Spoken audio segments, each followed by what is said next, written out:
2Cast is the perfect tool for creating podcasts easily. It enables users to have more than one audio track, as well as the ability to edit segments of tracks such as cutting, copying, and moving. There is also a sound effects library that can be applied to any track with audio on. When you first open 2Cast, you are presented with the option to create an audio track. For this video, I'm going to create a short podcast on Dreaming Big, which focuses on aspirations for the future. I'm going to add this track and name it Voice Track. There we go. There is a handy notepad up here that I could use to make notes such as changes I might make or jotting my ideas down to remember. Now I'm going to record the voice track of me introducing the podcast Dreaming Big, using my inbuilt microphone and clicking the record button here. My audio recording is now on the timeline. I can play this back and listen by clicking here. I can add further recordings to this track and they will appear after the timeline marker point. Let's do that, as I want a recording from some children who shared their aspirations for the future. Now you can see more than one audio segment on this track. It is important to note that any segments on a track can be glued together to form a whole segment. I want to do this with the two separate audio recordings. I simply select the segments, then click Glue.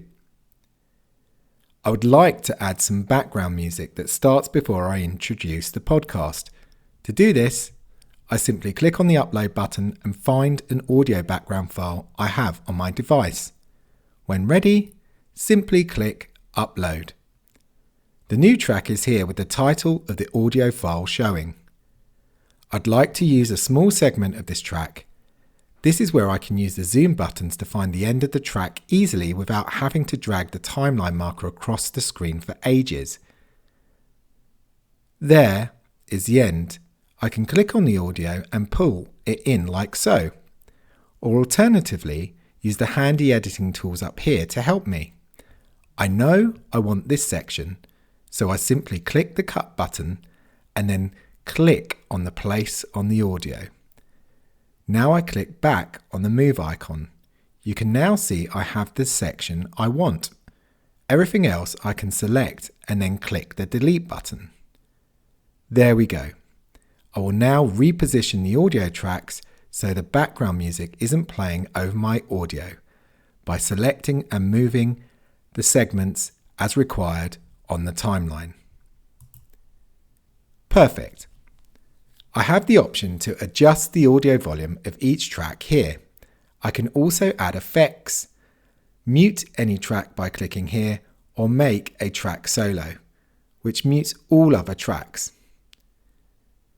The sound effects can be added to any track by selecting a track, clicking the sound effects button and choosing an effect. More than one effect can be applied to a track and settings can be adjusted for each effect. Let's add this to the background music. Some reverb. One last thing for me to do is to also have the background music at the end of my podcast. To do that, I can simply click on the background music, click copy, then drag the copy to the desired position. I can play my podcast back and listen to see if I am happy. To find out more about 2Cast, explore the user guide.